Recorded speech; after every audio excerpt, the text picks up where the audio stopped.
Greetings and welcome to episode 130 of the Words About Gamescast, the weekly video game podcast for words about games. I'm your host, Amy Alexander. I'm joined this week by Keith Robinson, over there, I think, or over there, it's somewhere, and Russell Ryden. Hello! In the same direction. Yeah, exactly. Makes no difference. They're both from Gary's perspective. From my perspective, they're in front of me, so, you know. How's everybody? Good. Really good, actually. Look, good day. I have a headset again. Fucking about time. The saga is over. And it even comes with a microphone. My God. So it's similar to mine then. Mine pops off. Yeah, this pulls off. I use them as headphones, like for everything else. The only time I use the headset is for Overwatch, which obviously was knacking us up a bit. And obviously I have the internet again now. If anybody was following my drama the past week on Twitch and or Twitter, the internet's back. Is that a new chair behind you? No, this. Yeah, have you had that a while? I've had this for a year. Fucking hell. Must be blind.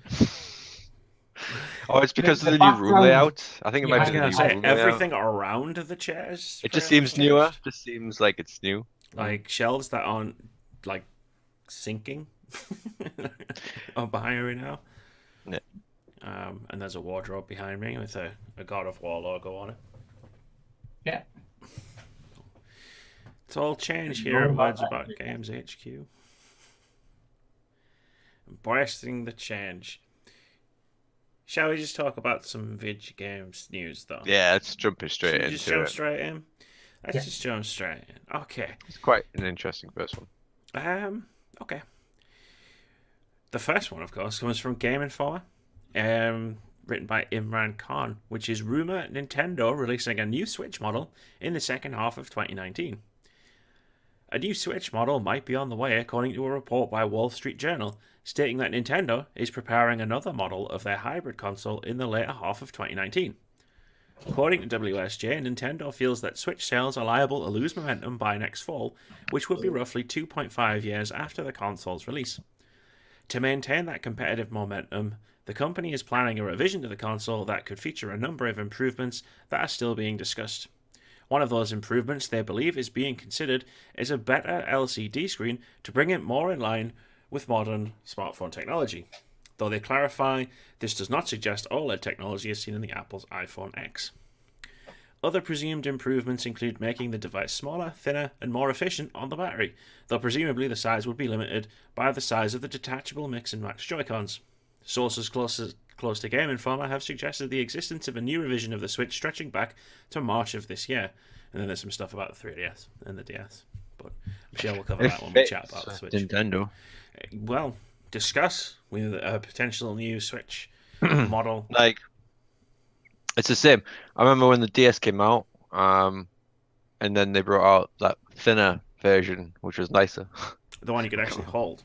Yeah, one you could actually hold. The original hold. DS model, the silver one. Yeah, the silver one, which is the big archy sort of like screen area and chunky as fuck. And then they brought out the I'll keep the swear words down. And why would you want to keep the swear words down? Fuck that. I thought you made that like. I was gonna say chunky is right. Yeah, and you know and then the new one came out, and for me personally, I haven't bought the chunky version. I was like, oh, now I have to either swap in or just keep what I've got. Yeah, I mean we're good at keeping it backwards compatible for a long time on the DS line. Yeah, the DS line lasted a very long time. But I don't update my phone every time a new one comes out. Why? You know what I mean? That's one of the reasons why I've never really liked quick progression on consoles. I mean, as long as you don't need to upgrade your console, then that's cool. It's like you don't need an Xbox One X or a PS4 Pro. Yeah, but they had that 3D feature on the... Well, it was the 3DS, wasn't it? And yeah, the 3DS. That was a new feature that wasn't available on the DS, because... well, there you go, you know? So I was just like, nah, I'm not buying into this if they're gonna, because they're gonna keep, nah. Keith, thoughts? I mean, you have a Nintendo now. I'm not gonna like buy another one. I own like 2 games on it. I haven't turned it on in like a week. Soon we buy a new one. If they do make a slight F1 one, it's not really gonna change what I use this for. What games have you got for yours? Dead Cells and Mario Kart. Okay. Yeah. I would be interested potentially in the next one because for me it might actually have a more long life battery life, for example. That's one of the reasons why I haven't bought one myself is because the short battery life kind of puts me off a little bit. Well, it's variable, right? Like, it depends on the game you're running. True, but I would want to play something like Zelda or like potentially games like I know that there'll be games which the battery life might last like 8 hours or longer, but I can almost guarantee I'm going to get games that where the battery life's going to last like 2 to 4. It's like I think with Zelda, it was 2.5 yeah, hours. I think in exactly. handheld mode. Actually, no, I've never run into that problem. Except when I Well, was on a bus to Birmingham. obviously I've never run into that problem. I don't own one, but that's the thing. I've never bought one because I don't want to run into that problem. I mean, you're going to run into that problem with a handheld machine eventually. Eventually, yeah, no, it's obviously only going to last a certain period of time, but in this day and age, you know. I have had that thing where I've had my TV, my computer, and my Switch all on. It's like that's close enough. I can't look. Just like peak gamer. It's like PC, Xbox, Switch in front of you. Yeah. TV going in the background. Just like, yeah, I'm doing this right. Yeah. No, it was an inevitable Yeah, move no, by Nintendo. Like they're trying to fuse their home console audience with their mobile. handheld audience. And what we've seen them do in the handheld space, like in the DS era, in the Game Boy era, was like they would update the hardware every couple of years without necessarily saying you have to buy the new one. Like it's not going to be spec'd much better, if at all. Like it might have a better screen on it. I don't think they're going to put an OLED screen in it because you probably have to charge a lot more for the size of. I'm just looking at mine now for the size of the screen is quite big if you want to put an OLED in there. Considering like phones are incredibly expensive, that does. I mean, you're a tiny box on my screen, so that perspective wise, like, I mean, I know like you've got a. pull my head. I know you've got a big head. Oh no, I'm gonna pay for that the next time we play D&D. Bob starts -4 HP. Right. Only 4. We're not 4. No, 4 would probably kill him. Yeah. Yeah, probably would. Yeah, like it's like they would usually bring them out like every 18 months to 24 months. They've been kind of doing that a little bit since the Switch came out with all the new JoyCons that they've been bringing out. Was the Mario ones, the red ones, there was the Splatoon ones, which are the green and pink ones, which are the ones I've got up there. The Pokemon ones are coming out, the Smash ones, so like they actually have done quite a bit with it. Which is cool. It's fine. Like if you want that kind of thing, you can still buy all the Joy-Cons separately usually, so it's not a big deal. I thought the interesting point was they can't really make it too much thinner because the Joy-Cons still have to actually attach to the side of it. Unless they make the Joy-Cons smaller, but that would just make life more difficult. Do not do that. Do not do that. No, I've had the But it wouldn't surprise me though. It's not the first time I've ever held something in my hand from Nintendo and it's just like this doesn't fit. Yeah. I mean, too small, said Russell, holding it. Yeah, I mean, you've been around mine who've played Mario Kart where you're just using the Joy control in your hand. And it is really, it's like... Yeah, you feel like you're doing this because how small it is. I mean, you are, right? Like, yeah. And then the friggin' motion controls don't help. Or I've got to keep the thing perfectly level when I'm playing Mario Kart, or I'm going to start steering all over the place. You might be able to switch it off. I'm not 100% sure. I was in the middle of a race when I was like, why? Yeah, a fair one. Yeah, I everywhere? would totally be in there prior to the game. But yeah, okay. It's like that was the one with Super Mario Odyssey where it's like if you wanted to do like special moves and stuff, you had to have the motion controls. I'll just put it down. See, I don't like that.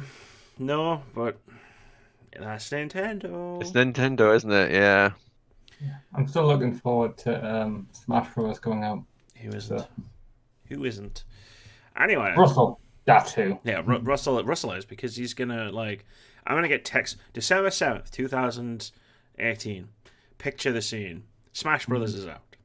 I awaken from my slumber at saying, I don't know, 8, 9 o'clock in the morning to 16 new text messages, which are, hey, you should come over and bring your Switch.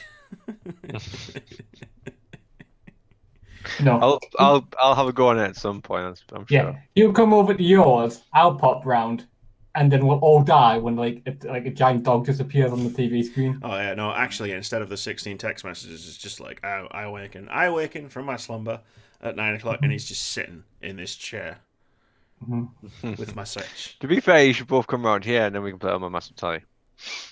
We need to bring the base unit. Oh, I'd have to Or you bring our base unit. One of you would have to bring a base unit. It's all tangled in. Right, not Gary then. It's actually not me. Yeah, I would say Bagsy not me as well, because I've had to slide mine into the additional HDMI slot and get a splitter to go with it. Probably not as bad as what Just buy a Amy fucking said Switch. it is. Oh, there, problem solved. No one has to bring a dock because you've already got one. Anyway, that's our speculation about the new Nintendo Switch, I guess. Let's talk about Telltale, because it's still a thing. 3 weeks from it? Yep. It was a thing, let's be fair. Harsh. Remaining Telltale staff laid off. This is from Brendan Sinclair at GamesIndustry.biz. It's a very quick one. Whatever hope there was for a Telltale Games turnaround took a hit, as it appears the small team of employees who survived last month's mass layoffs have now joined their former colleagues, according to now former Telltale narrative designer Rachel Noel. And which is a quote from a tweet which says, "Hey, remember how there was going to be a skeleton crew staying on for a while and I was part of that crew? Nah, JK, we all just got laid off too." Says it all, doesn't it? Yeah. Are they Don't need much finished? more I explanation. don't understand what are they finished with Minecraft story mode now? Or have they literally just laid them off and thought, shit, we're fucked. Well, Abandoned ship. I'm sure someone else will take it on. I did find out that Telltale Games still has a CEO. Well, The only member of the company is the could CAC. potentially be the only member of staff left, is the CEO going down with the sinking ship. And second of two Telltale news stories, Kirkman's Skybound to complete Telltale's Walking Dead with original devs, says Brian Crescente at Variety. It's a very misleading headline. You'll understand why when I read the story. The final episodes for Telltale Games' The Walking Dead, the final season, will be released after all, with Skybound taking over development and publishing of the game. Walking Dead creator and Skybound founder Robert Kirkman announced Saturday. Skybound also hopes to keep the original Telltale development team intact so they can be the ones to finish the season. Skybound Games will work with members of the original Telltale team to finish the story, though nothing has yet been finalized, a spokesperson told Variety. Skybound never used in-house developers on its games before. Quote, "We've successfully negotiated with Telltale Games for our company Skybound to come in and see Season 4 of the Telltale game to completion," end quote. Kirkman told an audience at New York Comic Con on Saturday night. So, potential. I had a whole thing about the potential partners thing of with Telltale, and then I had to delete it at the last minute because this happened, and it was kind of the same thing, but with more information. That's so easy. It's like, the title is, this has happened. Yeah. And when you read the base of it, it's like, it was the first thing I picked up on as well. This could happen. And then at the end, it's like, they've negotiated for it. It's a very strangely worded thing. It's a roller coaster for sure.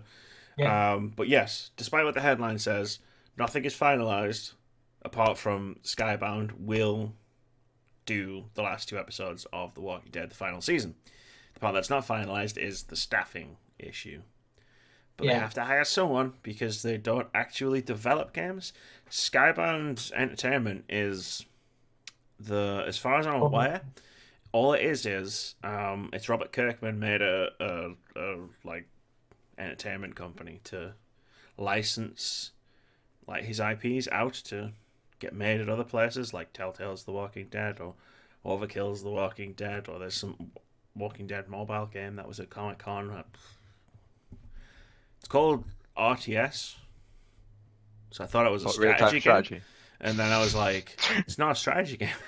RTS is an acronym for something. Real-time shooter? No, it's a Road it's to actual, Survive or something like that. Yeah, that sounds something like it could. Yeah. So I was like, interesting. Real-time strategy. Nope. But anyway, The Walking Dead, the final season, the saga continues. I don't suppose I could say, would you play it if it was not made by the original cast? But you wouldn't play it anyway. No, because I'm not big on zombies. Tom and his I've played gigs. some. I would be happy to play it to finish off the game series that I've been wanting to play. I wouldn't hold my hopes up too high, basically, but at least I would be able to play it, which would be a good start. I mean, And yeah, second, you'd be able to actually play it, which isn't... At least I'd be able to finish it as well, which, you know, if I never play another game by them ever again, you know, fair one. Yeah, But at least I got to finish it, right? The problem is obviously this isn't finalized, and we were talking about this last week. Is if they go ahead and make it without the original Walking Dead team, then it's not really The Walking Dead. The proper ending of The Walking Dead. So hopefully they can get the team back together. If the team wants to come back together, I mean, they just get kind of shafted. By Telltale Games, so I'm sure some of them have already successfully moved on to what other jobs. I mean, there was a whole thing, Telltale jobs hashtag on Twitter. Ubisoft did a sit down meeting and everybody posted their jobs up. Guess we'll wait and see on that one. Couple of updates for you for the Telltale story. We'll see you same time next week for the next update. Tune in next week for the next exciting installment of Telltale Games. Telltale Games imploded because of bad management. And probably, where's Jason Schreier with his next book already? I was going to say, allegedly there, then he went probably and like, okay, I can move. Probably is just as good as allegedly, right? Right? Allegedly has that sort of like official legalistic countenance where probably is just like, it'll probably be all right. Yeah, it'll probably be fine. Yeah. Allegedly. How many times when people say it'll probably be fine, is it actually fine? It's like, it's probably nothing. People only ever say it was probably nothing when it was actually something, and they're trying to comfort themselves. And they're trying to comfort themselves before their inevitable demise. Let's move on. We've got a story here from gamesindustry.biz's Hayden Taylor, which is industry staff protest working conditions with Twitter Store. This is kind of Telltale adjacent. Like, this probably happened because of Telltale. But anyway. Industry workers have taken to Twitter to protest the state of affairs for employees across all disciplines, from indie level up to some of the biggest studios around. In the wake of mass redundancies last month, both former and present staff at studios like Blizzard, Ubisoft, Telltale, ArenaNet, and countless others detailed the litany of ways in which industry workers feel let down by their employers. Seemingly started by Osama Darius, a designer at Warner Bros. Montreal, hashtag as a games worker, serves as a laundry list of grievances from employees at all levels of the industry. Among the complaints, a low pay, lack of job security, marginalisation of minority groups, lack of long-term prospects of career development, and exploitative employment practices such as unpaid overtime. The human cost of making games, from burnout to harassment, has taken centre stage of the Twitter campaign, with people also highlighting the ranging difficulties for both graduate employees and older staff looking to settle down and start families. There was also a great anger directed towards layoffs at Telltale Games and Capcom, the recent firings at ArenaNet, the toxic work culture of Riot Games, and the subsequent fallout. In a statement released to GamesIndustry.biz, International Game Developers Association Executive Director Jen McLean said, quote, "Unfortunately, the challenges game developers have experienced this summer are not new to our community. There has long been a culture of positioning game development as a dream job and using that perception as an enabler for lower pay for comparable positions, other exploitative employment practices, and even toxic work environments and harassment. Thankfully, because of tools like social media, today's game developers have a louder voice to challenge the status quo. And then there's more, but I'm going to stop there. Being a game developer sounds like it fucking sucks, man. It does, doesn't it? Like it says in that thing you read off that it's proclaimed as a dream job. A dream job, which kind of is. Like I could see it being a dream job. Like I want to make video games. Like yeah, because you're doing something that you love to do, and obviously if you're proficient in it, you must be pretty good at it, or at least competent. Especially if you're hired by a company. And if you're not hired by a company, I suppose you get picked up by an indie group, and yeah, but I can also see that even in an indie group that if you have a bit more technical knowledge than some others in that you've been grouped up with or you've been picked up by, you could shoulder a lot of the burden on regards to actually doing a lot of the coding. So it works like it said in all aspects of the industry. I could see that being a thing. I mean, the depressing part is all of the different, like, it goes through like all of the topics that were raised, like the harassment and the unpaid overtime and stuff, but then it goes to the specific like things, the Capcom and Telltale and ArenaNet and Riot Games, and it's depressing when you realize that all of that only happened in like the last month and a half. Yeah, like what's going on there? Like is. I mean, we like, covered every single thing as it happened. I'm pretty sure. I also think that the employers are slightly to blame as well, because they want their profit margins to be so high, right? They're probably not hiring as much staff as they probably could, and therefore the stress and burden upon the people who are employed is probably so fucking high. And when shit goes wrong and they start getting harassed or, tweeted about or whatever, then. Like also at the same time, there's no support staff there for them to go to, no human resources capable of pushing them or managing them in the correct direction. Sorry. So it's I reckon it's the employer's fault. The thing that you said wasn't funny. I just laughed because you're like, oh, when they do that thing they tweeted about, it's like Russell is currently our old man of the podcast. I know, right? When I don't the kids get up on their social medias and. But you see where I'm coming from.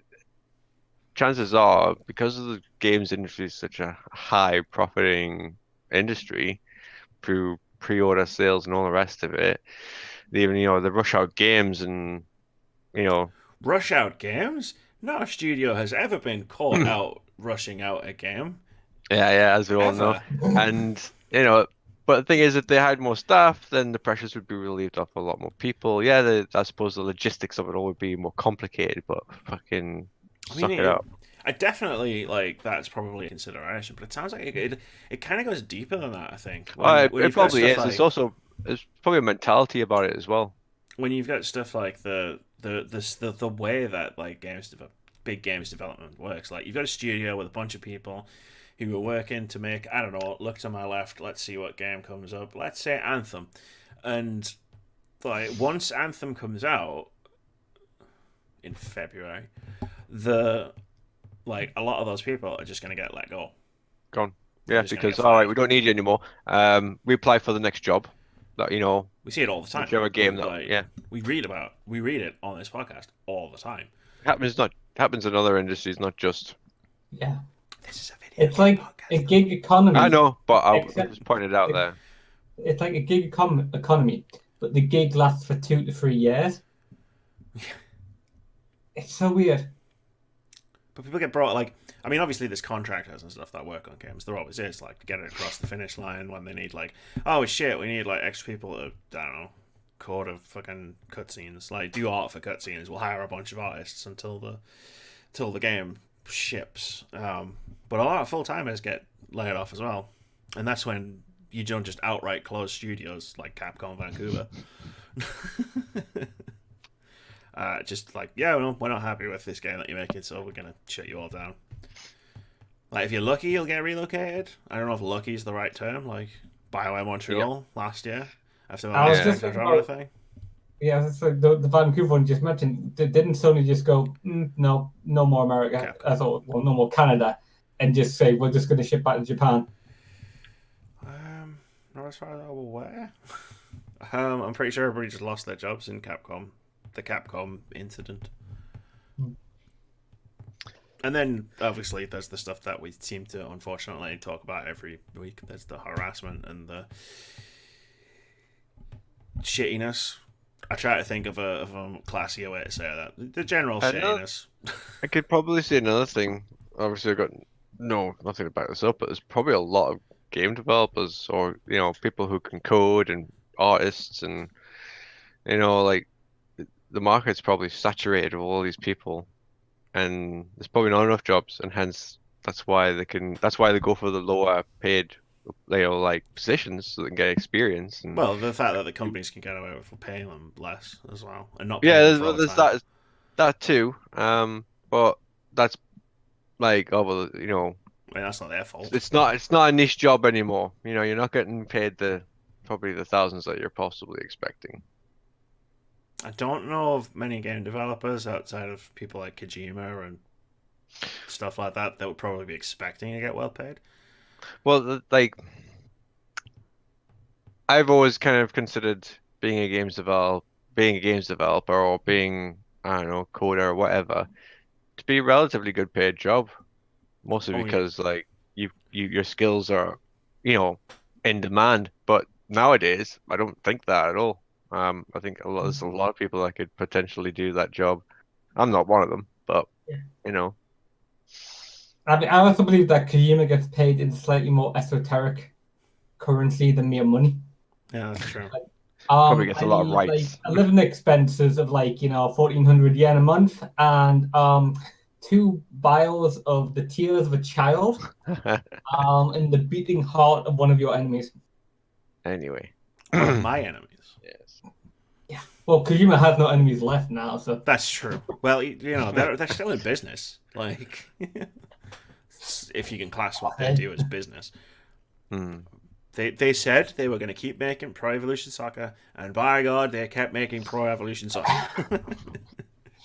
There's a sad state of affairs where people doing the job that they obviously want to do and love get shitted upon. Yeah, from all directions. It's not like it's just shit rolling downhill. It's like it's shit coming up the fucking pipe. The sewers burst, and then all of a sudden it's just coming from the side, and the sewer water is rising, and overflow pipes coming in, and there's just directly a toilet. So yeah, exactly. That's the management directly above you, getting now flush. It's like hanging fucking employees out to dry. We'll just keep calling it out when we say it. That's the best I think we can do here on this podcast. Let's move on. Seattle Police Department introduces system to prevent swatting. This is from Emma Kent at Eurogamer. And the story goes, in what appears to be the first police anti-swatting initiative, the Seattle Police Department has introduced a system to protect members of, quote, the tech industry, video game industry, and or the online broadcasting community from swatting attempts. The system, called Rave Facility, allows streamers to register themselves on a police database if they consider themselves a potential target for swatting. If an emergency call is made to their address, the call taker will share this information with the responding officers. The Seattle Police Department states nothing about this solution is designed to minimize or slow emergency services, and in theory, it should reduce the likelihood of innocent streamers being shot. Seattle Police Department Public Affairs Director Sean Whitcomb told Ars Technica the campaign was prompted by a citizen's request to deal with swatting in the Seattle area. According to Whitcomb, since efforts to create the initiative began in June, there have been 2 swatting-related incidents, highlighting the need for real action. It really should be called Raid Facility, not Rave Facility. Sorry. It's not an acronym, so I don't know what the Rave is. Yeah, but they're getting raided. It should be called Raid. Joke. I mean, might have a different connotation. Go on, Keith. I was gonna say, it really sucks that any police department would have to put it in, but in hindsight, I'm not surprised it's Seattle which is doing it, because I recently found out that Seattle's the home of Hasbro. So you've got Magic the Gathering and D&D, which do live streams from their build. And you've got Penny Arcade. You've got like a large number of streamers in game industries in Seattle. A lot more than I thought we did. So it's a massive thing over there. I think it's good. I'm glad they've got it. I mean, it's great that they've done it. Actually, just recently, I saw videos recently of people getting swatted. It's like a YouTube video, and you see each one happening. Because my back's getting up here because you're saying that, and you've got a smirk on your face. And we've already had this discussion once before on this podcast. Swatting isn't fucking funny. Okay? No, it's not funny. It's not funny. Somebody died. Like, that was a legitimate thing different. that happened. Yeah. Like, obviously, it comes with a risk of injury to the people, for sure, and death is one, because these guys obviously carry guns in America. No, I'm retracting the smile. It is not a funny thing. Okay, sorry. It's a very serious thing, and we do not like it. But I did watch the video anyway. I watched the video to see what happened, and like they're sitting at the computer and they go, "Oh, hold on." Like they could hear something at the door, for example, or just outside in their garden, or they see people moving past the window or whatever. And yeah, they get rushed in, and I've seen a couple where the guy's like, yeah, I'm a streamer, and like this is what I do, and here's the PC screen, there's that, and they've obviously figured it out. And there was one, it was one guy who said, oh yeah, I get like pizza deliveries, the pizza deliveries are funny, haha, but this is like no joke. Oh yeah, there's like tons of streamers that get pizzas delivered to their during streams. I wish Doctor whatever that got his house shot up the other week. Yeah, that was that long ago. That wasn't a swatting incident. That was just that was just someone driving by doing a drive-by shooting at his house. That's crazy. Yeah. So yeah, though, having this solution, like, this is a good step in the right direction. I can see it being abused somewhat, but other than that, yeah, I mean, it did give me pause for thought when it was like, yeah. so the guys I'll tell you what, I'm gonna put my fucking house on this list, and not so much that, just more that the streamers like are getting their information logged, and like if something serious does, God forbid, what if that gets hacked, right, at their house. Is like, I know they've addressed it in the statement, but hopefully that wouldn't actually slow down an emergency response when it was actually needed. Yeah. I suppose it would all depend on the type of call they were receiving. If it seemed like a personal call from the house, obviously it would be an immediate response. Yeah. Whereas if it's a call about the house, they might potentially think twice about it, depending on what kind of. I'll be honest, I'm just waiting for the time when someone. I can see some potentially delayed reaction there. Sorry, Keith. I'm just waiting for the news story of a streamer getting murdered in the house. Just because it's obviously people are like tracing down like the IP address of them. We've gotten to the point where people are actually doing drive-bys on streamers' houses. Swatting things been around for way too long. I've watched one video recently, actually, which was a little bit disconcerting. It's a guy who plays, for example, Call of Duty, and he gets the IP addresses, like he says, of the people he's playing with, like online at that particular moment in time. He goes on Facebook, right? Like gets the area, gets a name potentially, and then he'll narrow it down with Facebook or by other means, or he'll try and like ping like unsuspectingly a bit of information off them, and then that will confirm who they are, and then you get a telephone number, and then you'll like freak them out by phoning them up. Now all that information when he does it is blanked out, but the fact that it's possible, it's still possible. It's like, oh yeah, this is like, you'd think the servers that you're connecting to games, like obviously I know we played, Halo 2 example, stuff like that, and there was the odd, or Halo 3 more often, there was the odd hacker or something like that. There was always something potentially dodgy going on, and we'd figure it out because there's something wrong with the IP, the ping, so that sort of thing. Everyone was lag switches. No, it's it is really easy to get people's like deals. Unfortunately, it's too easy. Yeah. I wasn't sure where that story was going there. I was like, this could be super dark, but no. I mean, it's No, It's just about gathering that information, like even without accidentally sending or leaving a bit of paper lying around with your address written on it, for example, and how other people have done it in the past. It's not that hard for some people, and it should be. Yeah, imagine he would do something like that on a video on the internet. Let's move on. EA closely monitoring Ronaldo rape investigation. It's a fun week. Great week. Yeah, I can see Brendan this Sinclair from GamesIndustry.biz. Electronic Arts is keeping Cristiano Ronaldo as its FIFA 19 cover athlete for now. The publisher today indicated it would be taking a wait-and-see approach with the football star after the Las Vegas police confirmed it has reopened an investigation into a 2009 complaint from one who says he raped her. Quote from EA, "We have seen the concerning report that details allegations against Cristiano Ronaldo. We are closely monitoring the situation as we expect cover athletes and ambassadors to conduct themselves in a manner that is consistent with EA's values." End quote. I know this is a really serious topic, but when I see EA's values, I just assume Ronaldo is going to travel the world making people buy loot boxes. Anyway, FIFA 19 officially launched last week. While EA hasn't dropped Ronaldo entirely from its promotional activity, the company's website seems to have downplayed his presence, not featuring him in the same way it features other current EA Sports cover athletes.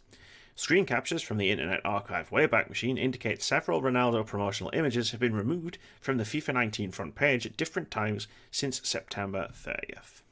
This is could potentially be really bad news for you, because I don't know if you guys have noticed. I've been in shops since FIFA 19 came out, and that guy is fucking everywhere. He is on everything. Actually, saying that I think I might have saw his face in Tesco's. Yeah, it's also a very interesting in terms of their reaction, because this has happened to them before a couple of years ago with the NHL game. Where they had Patrick Kane and Jonathan Tays on the front cover of NHL something or other, and there was allegations. Obviously, Patrick Kane was accused of raping someone, and they just took him straight off the cover, of the game. So their response to this is quite strange, I guess, because for precedent set, they've done something very different before. This is I don't know what you call it, a cold. You wouldn't really call it a cold case because it's a case which has already been looked at, and now they're looking at it again. So that must mean some new evidence has arisen, though. Well, I didn't want to read it out because it's not our purview to really talk about it. Obviously, it's a terrible thing, sexual assault, and horrible for the person involved. Obviously, it's not our thing to do, but I've read the whole story, and it has to do with it's a long story. Basically, it's not new evidence. There was a settlement. It was brought. It seems like it's kind of been broken. She wasn't in the correct state of mind to sign a settlement with an NTA. Lawyers, suing, the whole thing. Basically. Yeah, it sounds very complicated. It's very complicated to try and sum up quite quickly, but basically, it's not so much that there's new evidence, just that the woman. The conditions for which she signed it were not under her. Potentially, allegedly. Yeah, but that's just it. It's always alleged, isn't it? Words. These sort of things. Anytime lawyers are involved, it's alleged. That's what makes these cases difficult. I'm not going to go into any evidence that has or has not or may not exist, but it's worth noting because this could be a bigger story than it seems. Yeah, it could blow out of proportion when, for a example, named footballer gets convicted or has to go back to court and start going through proceedings again, and that's just bad press for game companies that have pictures of people on their all over the place. FIFA 19 is I don't know how it works in other countries. FIFA 19 is the biggest game in the UK, and you can't really escape seeing. Probably Europe. Probably. Maybe. Yeah. Well, maybe not Belgium. Maybe not Belgium. Yeah, maybe not Belgium. Maybe not Belgium. Not at the moment. Loot boxes are still a thing in FIFA. Depends where you live. Loot boxes, yes. Oh, yeah, that's right. They turned it off, didn't they, in Belgium? Belgium and Holland, is it? Belgium and the Netherlands, because they did not comply with the law. But that was our last time. Oh, well. Again, I wish the poor woman at the other end of this case all the best. Let's move on.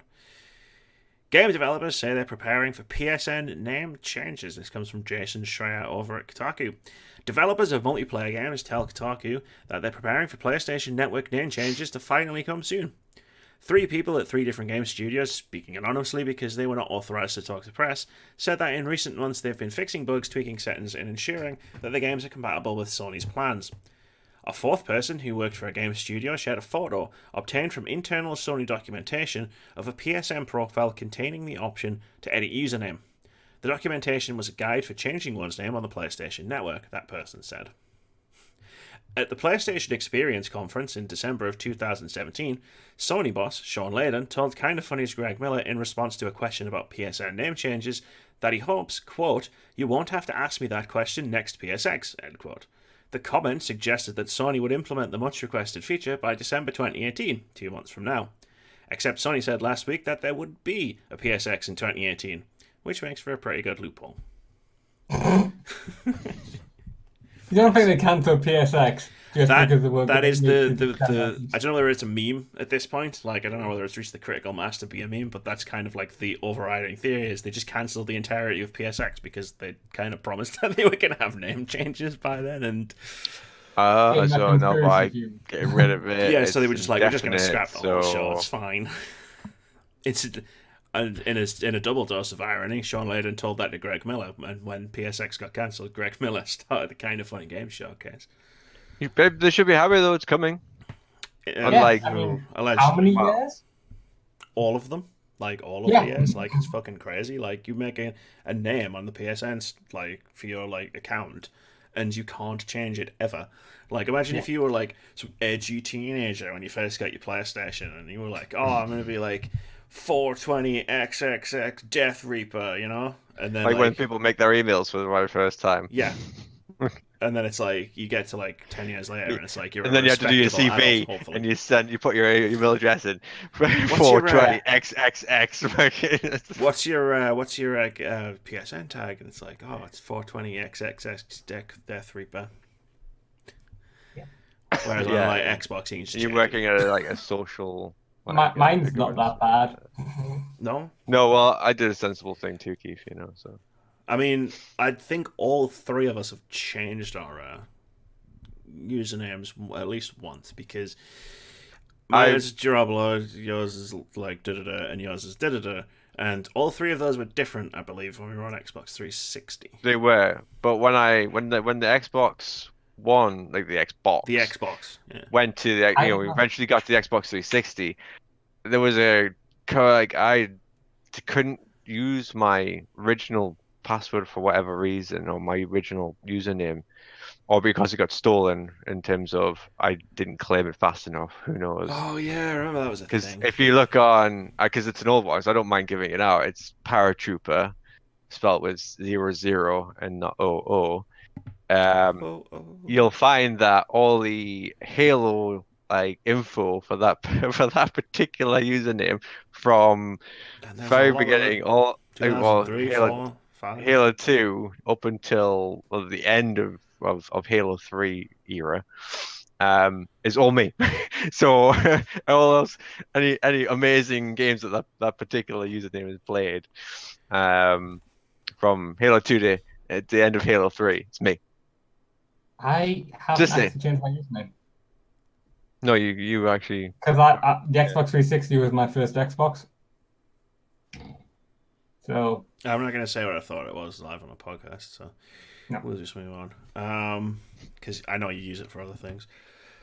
But yeah, fingers crossed. Yeah, exactly. Fingers. I'm sensible when I want to be. But fingers crossed that this is a whole it's going to happen, and not just because it's one of the only possible predictions for the year that I have left. That could possibly actually happen. And I have 0 points right now. Google unveils game streaming project. Tests start soon with Assassin's Creed Odyssey. This is from Rick Lane over at PC Gamer, and writes, in a blog post, Google described Project Stream as a technical test designed to solve some of the biggest challenges of streaming. To do this, Google has partnered with Ubisoft to stream Assassin's Creed Odyssey via the Google Chrome browser to desktops and laptops. Quote, the idea of streaming such graphically rich content that requires near instant interaction between the game controller and the graphics on the screen poses a number of challenges. When streaming TV or movies, consumers are comfortable with a few seconds of buffering at the start, but streaming high-quality games requires latency measured in milliseconds, with no graphic degradation. End quote. Google is currently looking for applicants to help them platform the test. Should you want to take part, you must be older than 17 and live in the United States. So there's this project, whatever the hell it was, that we talked about a while ago. Yeti. Google streaming, because that was a thing. Like, that we talked about twice. I believe it came up twice in the past. Hell of a game to start with. Like, oh, we're going to test it that'll be really cool. on one of the biggest, most graphically demanding games of the year. Oh, and if it works out, well, if they can work out all the bugs and all the tweaks and get it to run efficiently and smoothly, then they'll have something that would rival Twitch, wouldn't it? They'd have something pretty insane on their hands. Like, they'd have something like a rival Steam, I would have thought, purely because, like, imagine the audience of Steam, right? It's obviously big because Steam is huge, but if you imagine that audience being expanded to anyone who has Google Chrome installed on their computer, it doesn't matter if you have a gaming capable machine or not. You just need a computer with Google Chrome installed on it. Like, that's like, then everybody's going to be like, oh, well, I can buy a game and I can just play it on my shitty laptop with Google Chrome. All I have to do is plug this Google Yeti controller into my laptop and start playing it. They can figure it out. The only thing you would need is internet.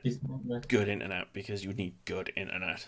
It's right when it's talking about milliseconds. That's why, like, that's why, like, monitors and gaming displays have 1 millisecond input lag.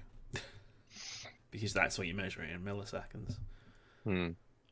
It's the reason you can play a fast-paced first-person shooter and be better at it on a monitor than you are on a TV.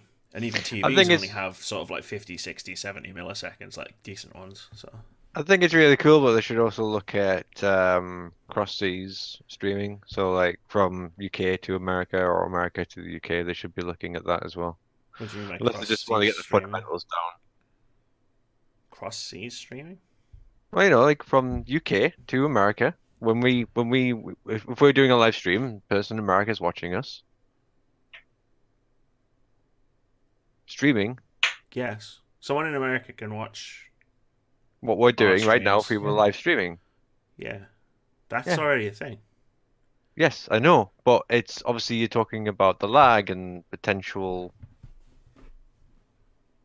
I mean, I'm talking about playing a game via the browser, not streaming. Right. Well, I thought it was about streaming. You've got streaming written on here. Yeah, so because unless you just mean streaming his game onto the thing. Okay, now I'm getting confused. Yeah. You confused the shit out of me. You confused the shit out of me. I was like, Foxes watches like all my streams, right? Well, anyway, it's tired. I've been up fucking early this morning. So anyway, right. So streaming onto Chromecast with a I mean, Chromecast is a good shout as well. PC. If they can get that nailed, just to stream onto a Chromecast. So basically, you can play it on any Chromecast or any Google Chrome device, or potentially, or that would be really cool. Yeah, 100%. Like if you've got a shitty computer, but you can load up a browser. Like, this doesn't sound like a big thing. Nah, well, it depends. But I mean, in terms of Google streaming, like in that way, they've got YouTube. So. Anyway, all right, let's move on. Harry Potter open world action RPG footage seemingly leaks. This is from Polygon by Christopher Grant. If leaked footage is real, Warner Bros. Avalanche Software, the Utah-based studio behind licensed games such as Toy Story and the Disney Infinity series, is hard at work on an open world action RPG set in the world of Harry Potter. The footage features the usual assortments of wizards and wands, trolls and goblins, as well as peeks at familiar locations like Hogwarts and Diagon Alley. The footage was leaked by Reddit user who writes that it was leaked as in, I went into a room for a focus group, took a sneak video, and uploaded it. This isn't some marketing ploy. If you notice the bottom right corner of the video, it's censored because it has a serial number identifying me so WB can sue the ever-living shit out of me. It was one of those mall survey groups. I wasn't allowed to have the camera. The signs in the lobby say no phones, but no one checked me. The guys who did all the paperwork looked like they gave zero fucks about their jobs and were getting anyone and everyone who would do the viewing to do it. I got paid to watch it. In addition to the hastily acquired phone cam footage, Vape This Bro shared this poorly transcribed, that's in the story, I'm not saying that, marketing collateral, which reads, set in the 19th century wizarding world, this third-person open-world action RPG game centers around your character with unique abilities who has earned a late acceptance to Hogwarts School of Witchcraft and Wizardry. It literally says eared. Yeah, it does. You are a newly arrived fifth-year student at Hogwarts that demonstrates a latent gift for magic with a unique ability to track and identify remnants of a potent ancient power. Sorry. It almost sounds fake with all the fucking spelling mistakes. I think it's just transcribed, isn't it? So. I know, but yeah. Upon arrival, strange events begin to materialize in the Forbidden Forest, and trouble begins to brew within the castle walls. Together with Professor Elazar Fig, which totally sounds like a Harry Potter name, you embark on a journey through both familiar and never-seen locations to bring to light the truth behind these mysterious occurrences. Blah blah blah blah blah. Blah, blah, blah, blah, blah. Journey to Hogwarts to become one of 8 different wizard types. Experience Hogwarts, make new friends, uncover new secrets, and change the fate of the wizarding world. Experience a new magic system that creates countless possibilities to master the magic. Freely explore the wizarding world for the first time. Choose your house and friends at Hogwarts, and decide to pursue a path of good or evil. Create your own witch or wizard, and experience an all-new story separate from the books or films. If they do this as an RPG, that has to be like the option to not choose your house, but have it done by one of those personality tests offline. Pottermore. I love how it says that the development guys that they went and visited for this thing, they give zero fucks. And the marketing guys, I don't know if they did. It's just a test focus group, right? So they've got nothing to do with Avalanche or Warner Brothers. I just find it funny because it's just like. Do you want to come and see us and stuff? Do you want to come and see us and stuff? We'll pay you, sign this NDA. Whoops. I mean, if any of it's true. I mean, the footage does look legit. I haven't seen it myself. I don't know how hard it would be to fake it or not, but I mean, I love the fact when this first broke, everyone was like, "Oh my god, this is Rocksteady's new game," and then it was like, "No, it's not Rocksteady's new game." Trust us. It would be a hell of a leap from Batman Arkham Knight to Harry Potter. Although, if they kept the combat system, that would be one of the best Harry Potter things ever. And there's an image of Hermione Granger like standing on the end of one of the gargoyles, and then they drop it. Just like crouched Batman style, like. And then just proper like layers into someone, like just the quick zip down. Instead of using the rope to take the guy and hang him from the gargoyles, it's like Guardian Motherless.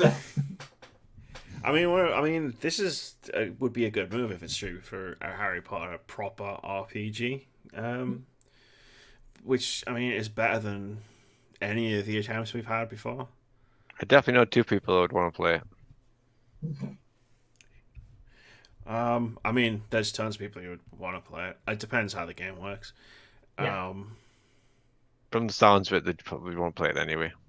It's a proper game. I mean, I don't want to say that it sounds derogatory to anyone who wouldn't play it, but it's a proper game as opposed to the mobile game that we just had recently, for example. They still want to give it a go. I mean, that's the power of a license, though, right? That's why companies spend the big bucks on licensing stuff like this. I've got a quick one here, which is Ubisoft says it's fighting for resources for a new Splinter Cell. This is from PC Gamer.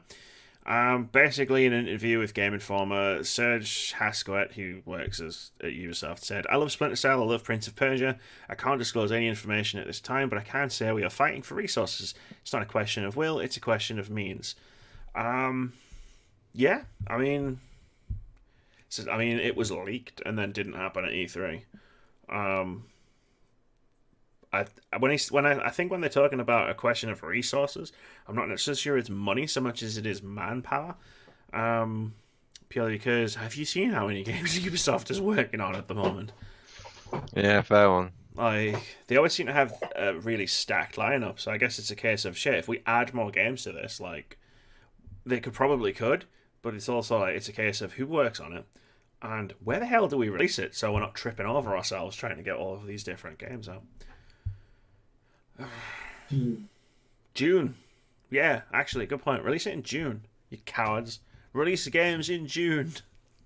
For the sake of my sanity. Stop releasing everything in February and October. February 22nd, 2019.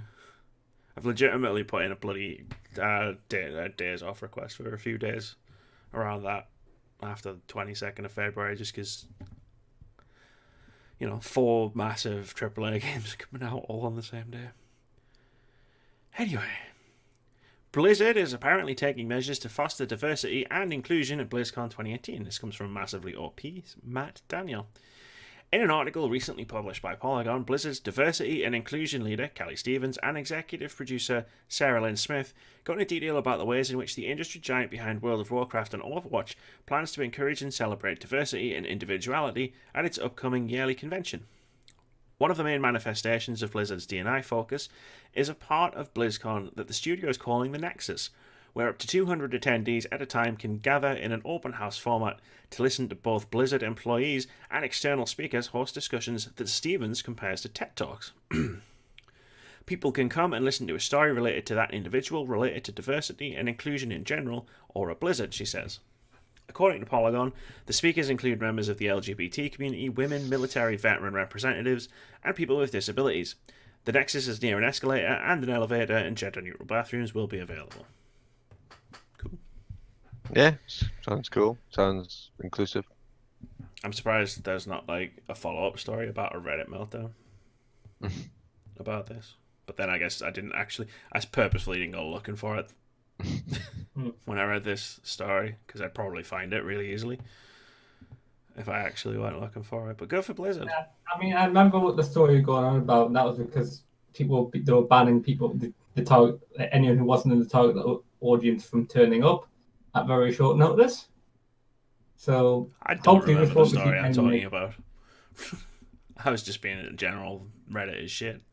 All right, fair enough. I thought you were mentioning what happened with Riot Games with the last minute inclusivity. The thing with the non-binary people and women. Women and non-binary women had last minute change. Well, last minute addition. Was it a last minute addition? Change. I don't remember. It was done with I think it was a week's notice at most. Weeks probably about. I don't know. I just remember people lost their shit and people got fired and Reddit was Reddit and Reddit was Reddit. You'll never find a greater den of sin and inequity unless you go to 4chan, and don't go to 4chan. Don't go to 4chan. Russell, no! He's going. No, I'm reading a Witcher thing. No, I mean, never tell a white man they can't go somewhere. The Witcher author Andrzej Sapkowski demands more than $16 million in royalties. This is from Polygon. That guy, the author of the Witcher series of novels, is demanding more than $16 million in royalties from CD Projekt Red, makers of the Witcher series of video games. The demand was made public today online at a Polish stock exchange where shares of CD Projekt are traded on the open market. In an interview last year, Sapkowski revealed to Eurogamer that he sold the rights to the entire Witcher catalogue to CD Projekt for a fixed sum, a decision he later came to regret. Quote, "I was stupid enough to sell them the rights to the whole bunch. They offered me a percentage of their profits. I said, no, there will be no profit at all. Give me all my money right now, the whole amount. It was stupid. I was stupid enough to leave everything in their hands because I didn't believe in their success. But who could foresee their success? I couldn't." End quote. I mean, I could. Yeah, I went to the press conference where they talked about their their branching fucking story. That was malarkey. Yeah. Or whatever. But I was just like, that's amazing. I mean, all right, I just want 10 years ago, if someone had said, there's going to be a really successful RPG series based on a Polish author's work that no one's ever heard of. Yeah, but then someone would describe The Witcher to me. Yeah. That would be the next logical step, right? It's like a Polish series of fantasy novels that no one's ever heard of Okay, But that doesn't really has get no one me. ever heard of it though? Does Back in the day, Pierre- no one had heard of The Witcher. Oh, fair one. When the first game came out, the books weren't a big thing. The books got a lot of foreign traction after the first game came out. And when the Polish Prime Minister went to America and gave President Obama went to Poland, one of the two, and they gave him a copy of The Witcher 2 as like their thing, because that's how like big it was. That's how big a deal it was. But no, like if you described like The Witcher, the original Witcher, I mean, I would have been like, I probably was like, it's so long ago I can't remember the preview stage of the original Witcher game, but I probably was like, this sounds really cool. But there's more. Yes. Rather than the lump sum payment negotiated previously, the letter requests 6% of the profits obtained for the lifetime of the franchise. For the earnings on The Witcher 3 Wild Hunt alone, the letter claims Sapkowski is entitled to at least 60 million Polish zlotys? Zlotys. Yeah. Or around $16 million.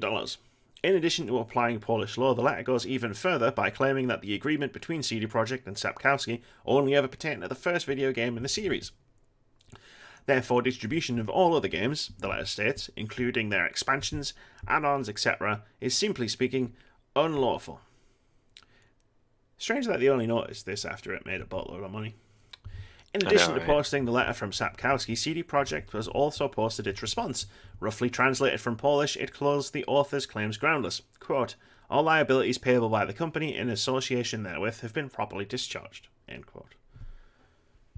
I want to put in that one. I suppose the guy had a point when he just wanted his cash because he didn't think it was going to do very well. 2, he made that decision at the time, probably based on no information whatsoever, his fucking own fault. And therefore, it's not really the company's responsibility to pay out to him now. So I have that kind of mentality. But at the same time, I kind of feel that, yes, probably the paperwork only portrayed to The Witcher and not The Witcher, Yeah, The 100%. Wild Hunt, and it just depends all those extra bits. And that's whether the legal writings and all that jazz come into it, which obviously... Said it before, gonna say it again. The only people who have a win here are the lawyers. Yep. The lawyers are going to make a lot of money. I'm not necessarily sure that Sapkowski's going to make that much money. Well, that's what I'm thinking. I think he's on the losing end here because of how long he's left it for starters. Well, again, like it just seems like one of those things where in this particular instance, if he'd known that it only pertained to the first game, I mean, the second and third game weren't exactly knocked out in like super quick time. Like especially the third one was delayed like for like 2 years. So I really hope it isn't that some lawyers caught hold of what he said in like that thing last year and gone, ooh. I'm really hoping it's why not don't we do this? I can make a lot of money off of it. I mean, it's possible because like it has gone from him just kicking himself to him now being like, "No, you owe me $16 million," just off of the first game, the third game. Book in a very long time because I played the beginning of the second one, and it goes on about how Geralt. Spoiler alert! At the beginning of the second one, it mentions something from like the penultimate book, which mentions Geralt's death, and there's only one book after that. So it's been a long time since there was a Witcher novel. I don't know what he's up to. I mean, there's a TV show. I'm assuming he's involved in some way with that. Yeah. Over on Netflix. Hopefully he didn't ask for all of his money up front with that. Okay, I'm not going to read the 2 next stories in full, and they're kind of conjoined. Yeah, we've got 2 new video game movie adaptations been announced. The first one... Yep. Sorry, I remembered what they were. The first one, Mega Man. It's going to be a live-action Mega Man movie, which could work, I guess. I'm not going to watch it. Be better than the Green Lantern one, or maybe worse. I don't know. I mean, at the end of the day, it's a video game movie, and I still haven't seen what I would class as a great video game movie. So, you know, my hopes and expectations for Mega Man are high. My hopes and expectations for the next one are this is going to be so terrible. No, I'm not going to watch this one. Well, it's going to be amazingly awful, and I'm going to watch it. Oh, no, it's going to be so great. It's going to be so bad, it's hilarious. Dance Dance Revolution movie in the pipeline. there are two ways that this could be the film. It could be like West Side Story, where it's basically a musical. Oh, Keith. Oh, Keith. Oh, Keith. Oh, Keith. Or it could just be like Kung Fury or something like that, and it's legitimately just taking the mick out of itself.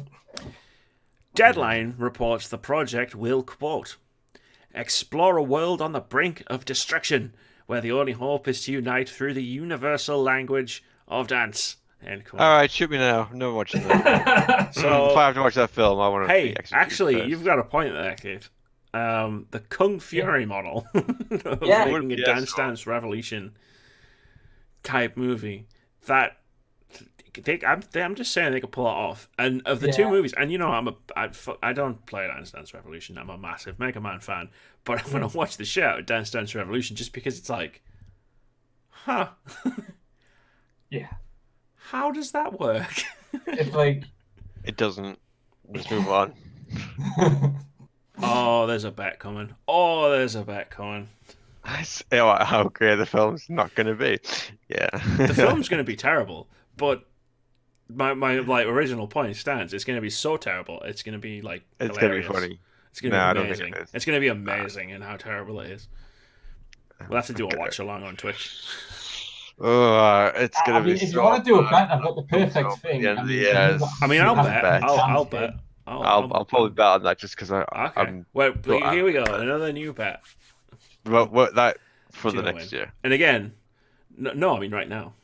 No, I'm not doing it right now. For whenever it comes out, because I'm not going to make it a prediction next year. I don't know when the film's coming out. No.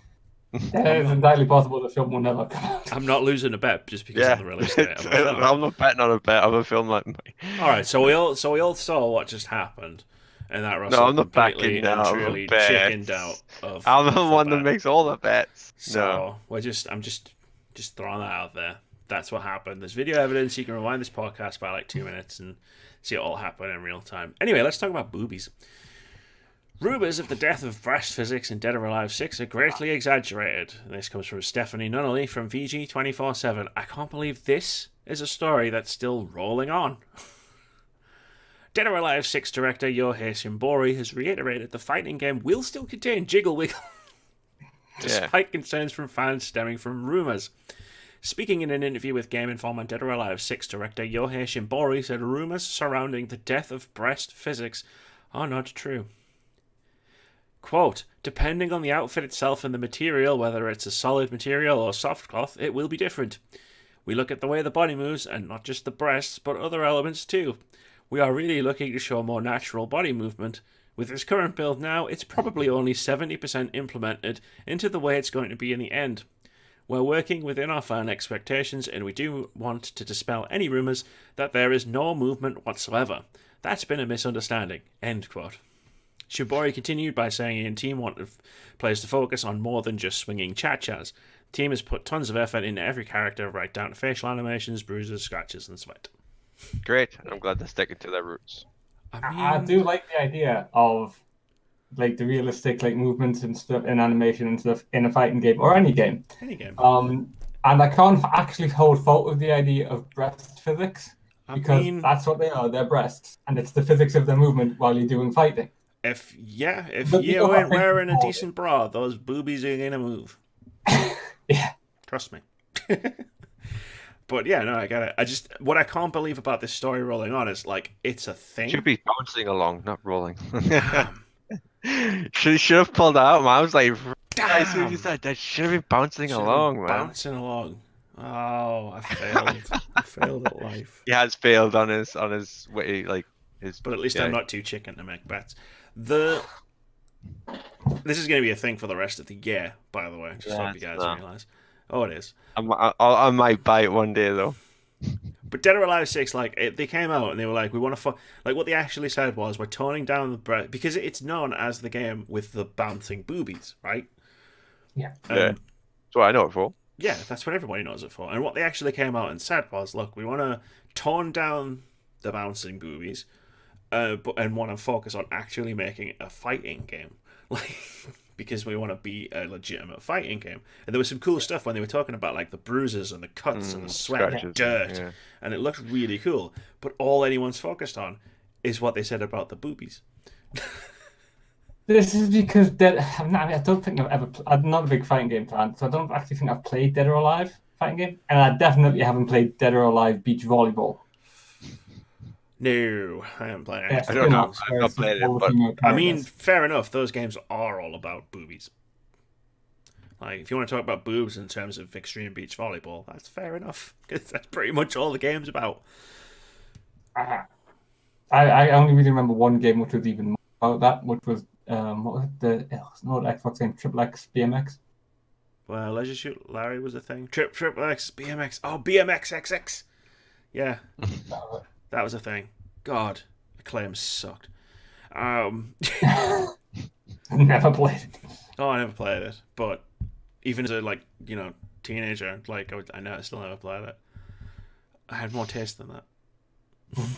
Even as a horny teenager, I had more respect for myself than that. But yeah, I find it kind of sad that they're obviously trying to pivot into making a more serious fighting game, and all anyone will let them talk about is. I mean, their last Dead and Alive game wasn't the major controversy around that was the fact the DLC was 90 times the amount of the base game. I think when we were doing a story on it and the podcast, it was like hundreds upon hundreds of pounds for all of the character outfits and whatnot. The game came out, it was like 40 quid. It didn't work properly, if I remember correctly, on PC. And then we went on Steam, and it's like the DLC cost like 260 quid. And counting.